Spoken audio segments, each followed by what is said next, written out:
Welcome to Fickle Sports. We are back with another predictions video.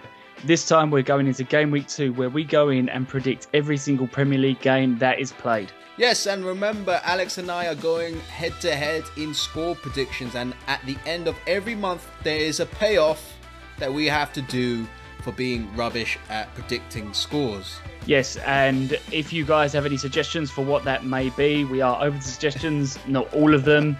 You dirty pervs, do let us know. Up now on your screen is the results from last week and what our predictions are. Ooh. And if you can work it out that quickly, I certainly didn't, you can see that I am in front by 1 point by correctly guessing one correct score, which was the Chelsea game. So it's currently 5-4. Gary, how's the fear at the moment? 1 point is an okay lead to claw back. I feel like if he gets to 2 or 3, then I'm in serious trouble. What does help me in my score predictions is I am vastly superior in my footballing knowledge to Gary. Anyway, that's enough about the previous game week. It's done, it's dusted, it's in the books. Let's get on to the predictions for game week 2. So the very first game to kick us off is Everton versus West Bromwich Albion at Goodison Park. 12:30 on Saturday, and you know what, Everton, I was really impressed with Everton's performance against Tottenham.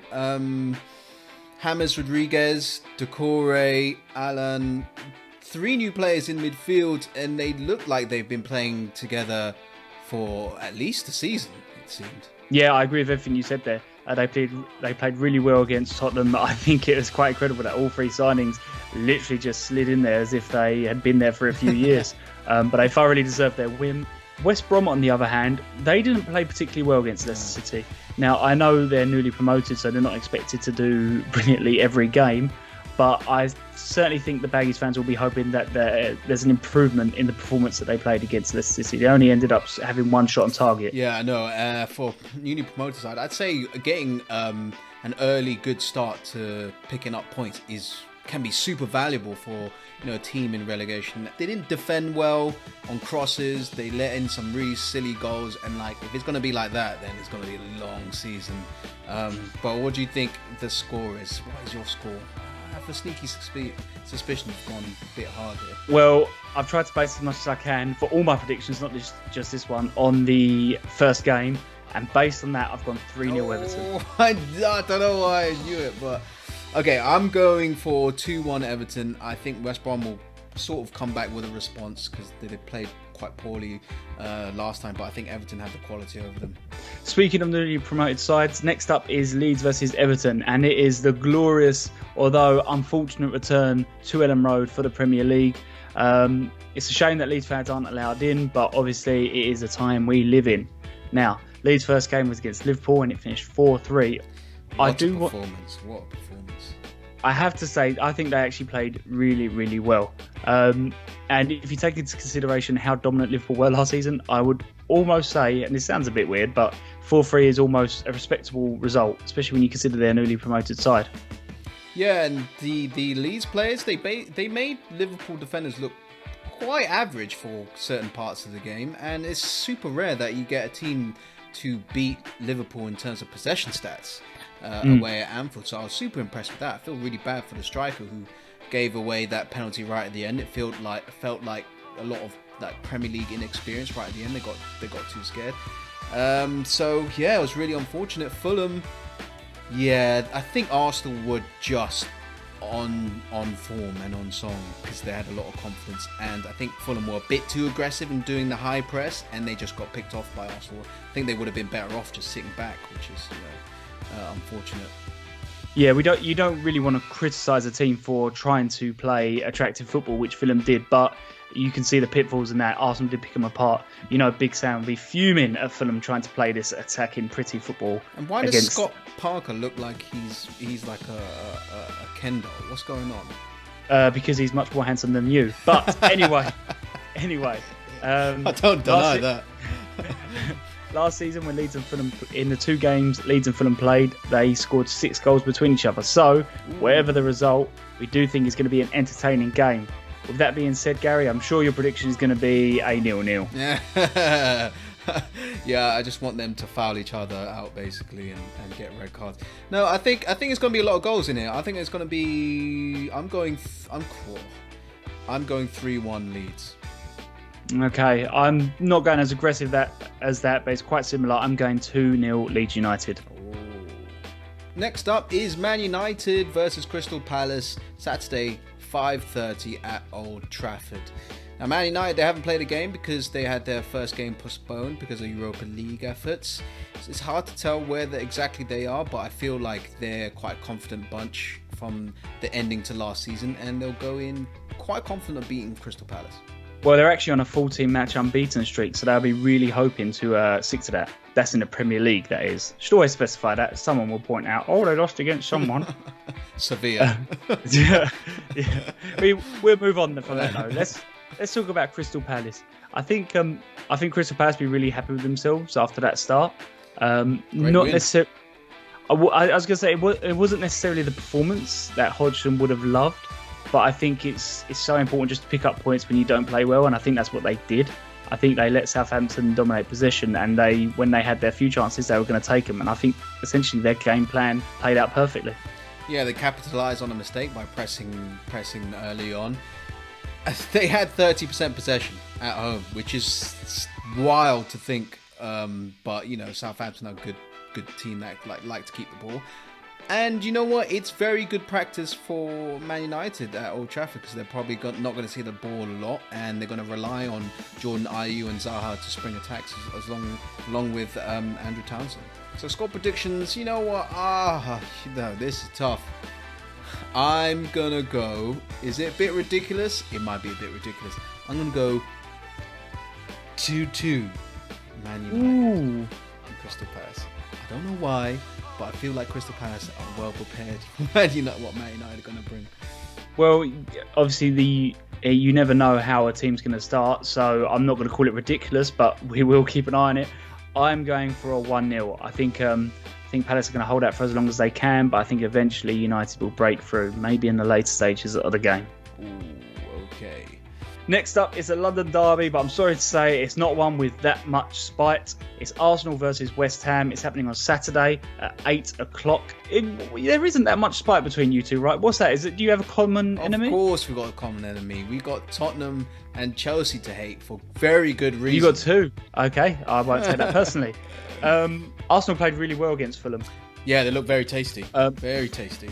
I know Fulham aren't the most difficult team, but I think it can be very easy to underestimate these teams and end up not taking 3 points. I think Arsenal played very well. They had a game plan which they stuck to, and they ended up scoring three goals off it. Yeah, Arsenal are looking a bit more tactically fluid. I think with teams that press or teams that try to shake things up, I think Arsenal are a bit more flexible and can take that on.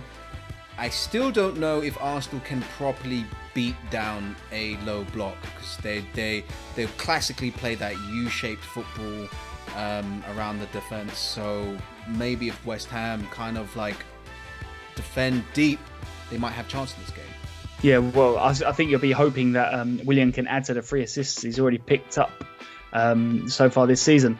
West Ham, on the other hand, they didn't play very well against Newcastle, to be honest with you. I think in the first half they weren't bad. Yeah. But I think in the second half Newcastle took over and they ended up deserving a victory. And I think that was the one game until October that they'll be hoping they would win. So alarm bells, very small alarm bells, but they might just be ringing at the moment for West Ham. Yeah, they're quite unlucky. They hit the crossbar twice before they conceded that goal. But if they concede goals like they did that Callum Wilson goal, where they were just keeping it up in the box, the Newcastle players, and just flicked it in before any defender was near any Newcastle striker. That's the worrying part. Those type of goals, it's not gonna end well for West Ham. No, I 100% agree. With that being said, what is your prediction? I'm going for another clean sheet for Arsenal. That is, I've just cursed them, haven't I? I've cursed them. I'm going for 2-0 Arsenal. Is it too late to change? Probably, but I'm going 2-0 Arsenal. Well, you're not crazy because right at the last second, I've changed my prediction in my head and I've gone for 3-0 Arsenal. Oh my God, okay. 2 clean sheets in a row. You're doubling down on this curse. Actually, you might have counted the curse. So the next game is Southampton versus Tottenham, Sunday, midday. at St Mary's Stadium, and both teams will be very desperate for a win after losing their opening game. I think you never want to lose your first 2 games, and if that happens, ridiculous things like your manager might be getting sacked. Those rumours start swirling, which is ridiculous. But I think Southampton, they just need to continue upon their impressive performance against Crystal Palace. I know they lost, but they held the ball well and created chances. They just need to bring that forward over to Tottenham. Yeah, it's quite interesting. I think Southampton played quite well, but ended up losing. I don't think maybe they didn't deserve to lose. I think a draw might have been a fair result. Although, as we did say earlier, I think Palace just executed their game plan really well. Tottenham, on the other hand, they lost, and I would say they probably deserved to lose. They didn't play very well at all. Whilst I was watching them, they did. It looked like it was their first game of pre-season to me. I think Spurs fans will be hoping that there will be a lot more urgency at a minimum in this game. Yeah, it was a very poor performance in terms of energy. They weren't at the races at home, which is quite worrying. So I don't know what Mourinho goes into old black book of his tactics and just looks at it and just shout that at them even more. That's what he's going to do, is try and get a response from these Tottenham players. What's your prediction for this game? I'm going for 1-1. Southampton, I like both of them scoring, so I'm going 1-1. Well, it's quite an interesting prediction because I'm going for the same thing. I'm also going for 1-1. I do think this could actually end up going anyway. If Southampton win 3-0, if Tottenham win 3-0, if it ends up 3-3 or 0-0, no result would surprise me. You know what I mean? Yeah, and what's the odds on Højbjerg getting a red card on return to his former club? Very high. And we move all the way from the south of England, all the way up to the north of England. We have Newcastle versus Brighton. It's taking place at 2 p.m. on Sunday. Now, Newcastle started the season very well against West Ham. I'd say in the first half, that was a little bit ropey. Both teams were trying to figure each other out. But in the second half, Newcastle went through the gears and ended up winning 2-0. And I have to say, I was very impressed with them and the old school 4-4-2 they played. The old Carroll and Wilson up top. Yeah, on top of that, St. Maximin looked very lively, taking on everyone, causing havoc against West Ham. And I think at one stage, he did a 360 pirouette when there were 7 West Ham players back. And I was looking at it, I was like, I like this guy. The confidence to take on 7 players, I like. But Brighton, yeah, they were quite dangerous. They created chances against Chelsea, but only in certain moments, and they couldn't bring that consistently enough, and they ended up losing. I really like that Lamptey guy who looks super explosive and he's full of confidence and he's willing to take anyone. He was absolutely doing over Marcus Alonso against the other night. I would actually go one step further than that, Gary. I actually think Brighton were quite unlucky to end up with that result. There was one goal was a worldie, one goal was a deflection, the other goal was a pen. I actually think they played really quite well, and I think on another day they might have even got a draw, or possibly even a win. But what's your prediction for this game? I'm going 2-1 Newcastle. I think Newcastle will be the more confident side out of the two after winning their first game. I like how they got quite a bit more firepower. Callum Wilson, Andy Carroll, like you said, it's like a throwback to old school centre forward partnerships. 2 completely contrasting styles. And they've still got Ryan Fraser to come back. Maybe he'll make his debut. I think that might be a bit too much for Brighton. I'm going with 0-0. I think they could end up... Yeah, I think they're going to end up... It's going to be a cagey game, and it might be one of them where it never seems to step out of first gear. Right, insulting Newcastle's strike partnership. There you go. And Brighton in one swift sentence. Chelsea versus Liverpool at Stamford Bridge, 4:30 on Sunday. This is the game of the week, essentially. No need to explain this game. Chelsea, they did win against Brighton. They scored quite a few impressive goals. Werner was quite impressive. But I don't know. I feel like this Chelsea team still is a bit leaky in defence. Yeah, I mean, to be honest with you, I'm just going to be echoing what I just said about Brighton. I think Brighton created chances against them. I don't think Chelsea played brilliantly. I don't think they played a game in which they deserved to win 3-1. So, but they're a new team. They need time to gel. They need time to work how they play. So I wouldn't be too worried yet as if I was a Chelsea fan. But they have got bags of quality. You get the feeling it's not if it works, it's when. Liverpool, on the other hand, Liverpool, their first game, I think they played quite well. I don't think they played badly. I think they played really well offensively, and I think there was lapses in concentration, maybe first game of the season sort of syndrome in defence, which they were punished for every time. Maybe they were unlucky to concede 3. Their XG conceded was only 0.27 compared to the actual 3 goals they conceded. Yeah, I'll give the Liverpool, the reigning champions, the benefit of the doubt. It kind of looks like Liverpool, their form isn't quite there. They got the win in the end. You know what it reminds me of? It actually reminds me of the Arsenal team 2004 and 2005 who went the season unbeaten, but the next season they were just conceding too many goals, even though they had like an amazing team. I hope for them that's not the case and they can take Chelsea to the swords. So that is why I'm going Liverpool 3-2. I think it would be quite a lot of goals in this. I don't think both defences are quite at their peak at the moment. Liverpool to win it late again. You're an absolute bastard. I've gone for the same prediction. What is this? You looking at my cheat sheet just before this recording? What's going on? Look, if I guess the same as you every single time, I beat you by at one point. That is quite smart. I'll give it to you. And we cap off Sunday night with Leicester versus Burnley. It's happening at 7 p.m. and it is at the King Power Stadium. Now, Leicester got off to a very good start in the Premier League. I think it's fair to say both offensively and defensively. They scored 3 goals against West Brom and they only conceded 1 shot on target. So I'd say maybe the perfect start for Leicester, and I think against this Burnley side they'll be really hoping to build some momentum.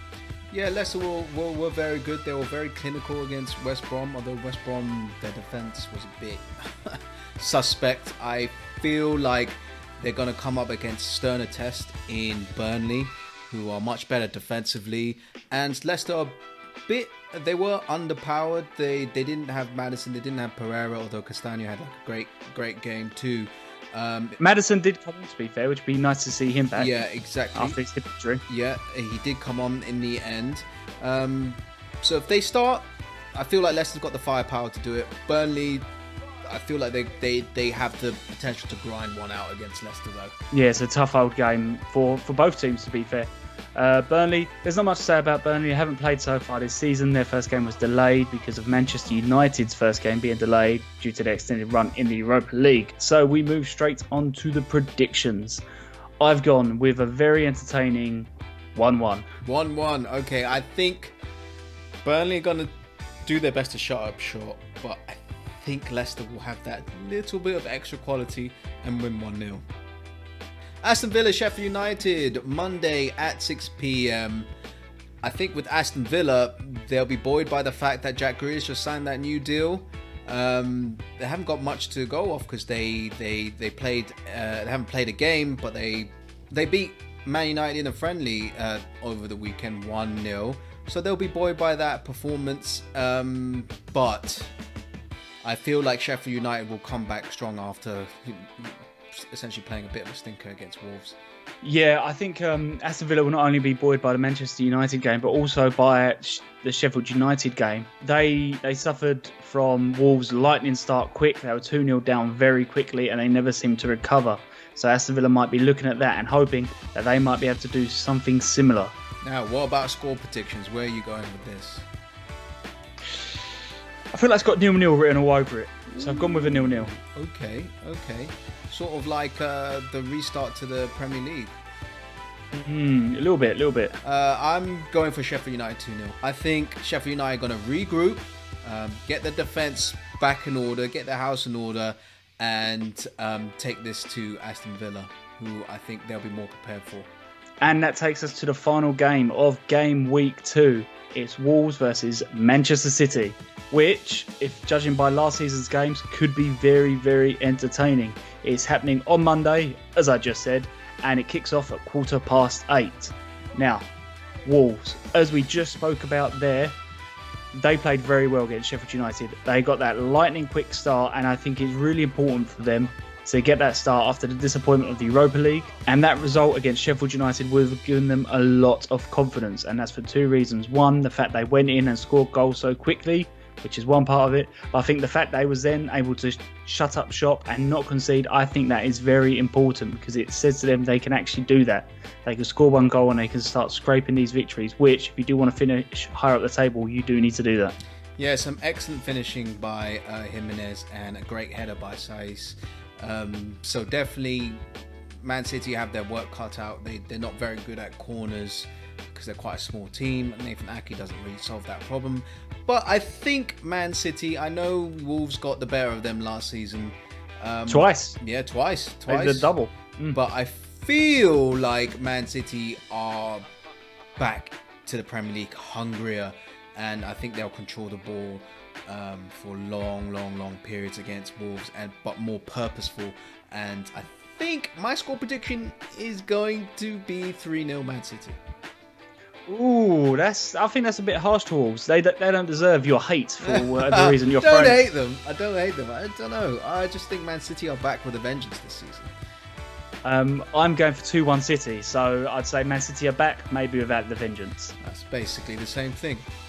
That is all for Game Week 2 score predictions. Let us know what your score predictions are and how ridiculous Alex's score predictions are as well in the comments. See you next time.